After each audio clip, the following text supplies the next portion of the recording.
जय जय श्री राधे श्याम। जी, किनका प्रश्न है? खड़े हो जाओ। गुरुजी राधे राधे। जय श्री बनारायण गुरुजी। गुरुजी मेरा आपसे ये प्रश्न है कि आप मेरी एज गेस कीजिए। क्यों? एक बार कीजिए तो। ये क्यों करना है? कीजिए तो फिर बताओ। नहीं, आप बता दो ना कि कितने साल की हो आप। मैं 15 की हूँ। ठीक है, लेकिन गुरुजी सबको लगता है कि मैं 20, 21, 25 की हूँ। सबको लगता है। अभी मैं कानपुर में रहती हूँ, वहाँ से यहाँ वृंदावन आ रही थी ट्रेन में, तो मेरे जो ट्रेन के पड़ोसी थे, मतलब जो बगल में बैठे थे, वो मेरे से कह रहे थे कि आप ग्रेजुएशन कर रही हैं। मैंने कहा नहीं भैया, मैं 9 क्लास में हूँ। तो गुरुजी सब ऐसे ही बोलते हैं, मैं क्या करूँ? उनसे क्या रिप्लाई किया करूँ? समय के पहले आप बड़ी हो गई ना। जी, मैच्योरनेस आ गई बहुत पहले ही। मैच्योर हो गई क्योंकि फैमिली माहौल सब, भाई बहन कोई है नहीं, मैं ही हूँ, तो मैच्योरनेस आ गई। मम्मी की तबीयत खराब होती है तो जो खाना बर्तन सब। तो आप केवल कर लेते मैच्योर बुद्धि मतलब विचारों से भी मैच्योर हैं हैं। कि केवल शारीरिक मैच्योर हुई हैं? हो तो गई हूँ विचारों से भी। अच्छा, तो आपकी माँ की सेवा करती हो आप? जी बहुत करती हूँ। रात में 1-1 घंटे तक पैर दबाते हुए इनकी तबीयत खराब होती है, इनके पैरों में स्वेलिंग आ जाती और है। पिताजी आपके? पिताजी भी वो भी अच्छे हैं। ठीक है। क्या करते हैं पिताजी? पिताजी का ट्रेवल्स का काम है। ठीक है। जी भोजन बना लेते हैं आप? जी जी मैं सब बना लेती हूँ। भोजन बना लेते हैं? जी तो माँ बाप को खुद बना के खिलाते हैं भोजन? जी बहुत बार, पूछ लीजिए। सही है, फिर आप मैच्योर हैं। सही है। पढ़ाई चल रही है अच्छी? गुरुजी पढ़ाई में मन ही नहीं लगता। तो फिर मैच्योर कहाँ है? पढ़ाई में मन नहीं लगता, बाकी सारे काम आते हैं। मोबाइल चलाना आता है? हाँ वो भी आता है बहुत अच्छे से। और दोस्त फ्रेंड कौन कौन है? फ्रेंडशिप ज़्यादा नहीं करती मैं, बस अपने में रहती हूँ, मस्त राधा राधा करती हूँ, घर में रहती हूँ बस। तो कोई तो होगा फ्रेंड? कोई नहीं है, कोई नहीं है। बस क्लास में मेरी एक पार्टनर है जो मेरे बगल बैठती है, लड़की है, तो बस उसी से बात करती हूँ, और बाकी क्लासमेट सबसे हाय हेलो चलता रहता है बस। ठीक है, फिर आप मैच्योर हैं। जी। और गुरुजी 1-2 लाइन बोल दूँ मैं? बोलिए। क्या बोलना था? नहीं दूसरा वाला बोलो। इतनी कृपा गुरुजी बनाए रखना, इतनी कृपा गुरुजी बनाए रखना, हर महीने वृंदावन में बुलाते रहना, हर महीने वृंदावन में बुलाते रहना। खुश रहिए, सुखी रहिए। दो बोलो। जय श्रीमन नारायण गुरुजी। गुरुजी मेरे ससुर जी हैं, उनको मतलब शांत हुए 5 साल हो गए, लेकिन उनको अभी तक ना पानी दिया जा रहा, ना उनका पिंडा जो अर्पण किया जाता है वो हो रहा है।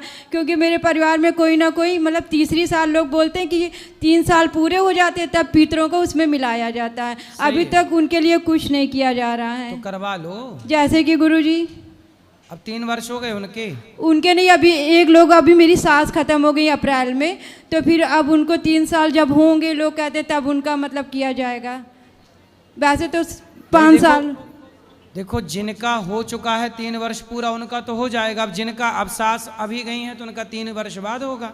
हाँ लेकिन कह रहे जब पूरे पितर एक में मिल जाते हैं तब उनका मतलब मिलाया हाँ, जाता वो है। पितर मिलौनी कहते हैं, वो पितर मिल जाते हैं। ठीक है। हाँ। पर जो है उनके निमित्त आप कोई भी पुण्य का कार्य करते रहिए, तर्पण तो कर ही सकते हैं। हाँ वो तो थोड़ा बहुत कर देते हैं गुरुजी पुण्य का काम। हाँ, उनके नाम से भोजन, उनके नाम से भोजन प्रसादी। हाँ ये सब तो कर देते हैं। सही है। गुरुजी आपसे कोरोना काल से हम लोग जुड़े हैं, तब से आपकी ये भागवत और प्रश्नोत्तरी जरूर देखते हैं जी। गुरुजी इन्होंने आपको टीवी पर देखा था, ये अपने रूम में थी ऊपर, और आंगन होता है उसमें जो जाल होता है उसके ऊपर ये पोछा लगा रही थी। तो इनकी जो मदर इन लॉ सासू माँ थी वो अपने कमरे में आपको देख रही थी। इन्होंने सिर्फ आपकी आवाज़ सुनी, कमरे में दौड़ के गई, बोली आवाज़ इतनी अच्छी है, कौन से गुरुजी हैं ये। तो उनने जाकर देखा, तब से ये आपकी बहुत बड़ी दीवानी है। इन्हीं के चक्कर में हम भी आपसे जुड़े। खुश रहिए, राधे राधे गुरु जी। खुश रहिए, सुखी रहिए।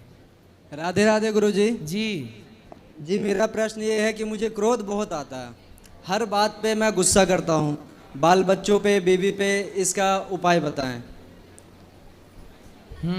जी तो क्रोध आना तो बहुत अच्छी बात है। जी बताइए। क्रोध आना अच्छा है कि बुरा है? गुरुजी बुरा है। बुरा है। जी तो द्रौपदी की साड़ी जब खिंच रही थी भरी सभा में, जी उस समय भीष्म पितामह को क्रोध नहीं आया दुशासन पर, तो क्रोध उस समय पितामह को आना चाहिए था कि नहीं आना चाहिए था? आप बताओ। आना चाहिए था। आना चाहिए था ना? जी। नहीं आया क्रोध तो महाभारत हो गया। जी इसलिए क्रोध आना चाहिए। कहाँ आना चाहिए? जी किस पर आना चाहिए? जी कितना आना चाहिए? जी। ये विवेक का और बुद्धि का विषय है। तो गुरुजी इसका उपाय इसलिए बताइए। क्रोध बहुत जरूरी है। तो क्रोध ही व्यवस्था को बनाता है। जी इसलिए आप भी क्रोध करिए, पर पत्नी और बच्चों में नहीं। जहां गलत है, जो गलत हो रहा उसको डांटिए थोड़ा क्रोध करके। तो यही मेरे में है कि मैं गलत बर्दाश्त नहीं करता हूँ, गलत देखता नहीं हूँ, चाहे घर हो या रोड हो या बाजार हो, कहीं मैं किसी भी बच्चों औरतों पे अगर कुछ गलत होता है तो मुझसे बर्दाश्त ही नहीं होता। आप क्रोध में देखो, क्रोध कई प्रकार के होते हैं। जी एक क्रोध होता है कि क्रोध में अपना मोबाइल तोड़ देना। जी एक क्रोध होता है कि अपने क्रोध में अपने वाणी से कुछ अपशब्द गाली गलौज कर देना। जी कभी ये भी होता है हमसे। और एक क्रोध ये भी होता है कि आप आज गुस्सा आई, जी सामने वाले को आपने गलत करके देखा, गुस्सा तो आ गई, जी लेकिन उसको रिप्लाई हम कल देंगे। अच्छा। क्यों देंगे कल? क्योंकि आज हमें दिन भर सोचने का जी टाइम मिल जाएगा। तुरंत ना जवाब आता नहीं है। जी एक दिन में आप सोच लोगे कि कल भाई आपने ये गलती की थी, पत्नी को या बच्चों को, जी उनको आज समझाओ शांति से कि बेटा आपने ये जो किया था वो व्यवहार गलत था, ये गलती थी। जी आप देखो, जब ठंडे दिमाग से सामने वाले को समझाओगे तो समझ में आएगी। अब उसे भी क्रोध है और आपने भी क्रोध में कहा, हाँ तो फिर तो ये बात हो गई ना कि कुत्ता कुत्ता भौंक रहे हैं, जी। तो कौन कुत्ता समझेगा?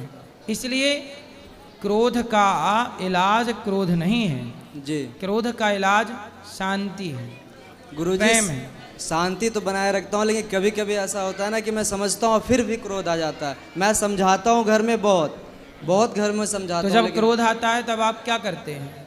मैं बाहर चला जाता हूँ घर छोड़कर, कितने दिनों के लिए? घंटे दिन भर के लिए, फिर रात को घर ही आ जाता हूँ। हाँ सही है। जी जब क्रोध आए तो आप ईश्वर को याद करो, भगवान का धन्यवाद दो जी कि हे प्रभु आपने हमें ये जीवन दिया, इसके लिए धन्यवाद, ये परिवार दिया, इसके लिए धन्यवाद। जी। देखो, क्रोध करके रिश्तों को बिगाड़ा ना जाए। जी। आज पत्नी है, बच्चे हैं,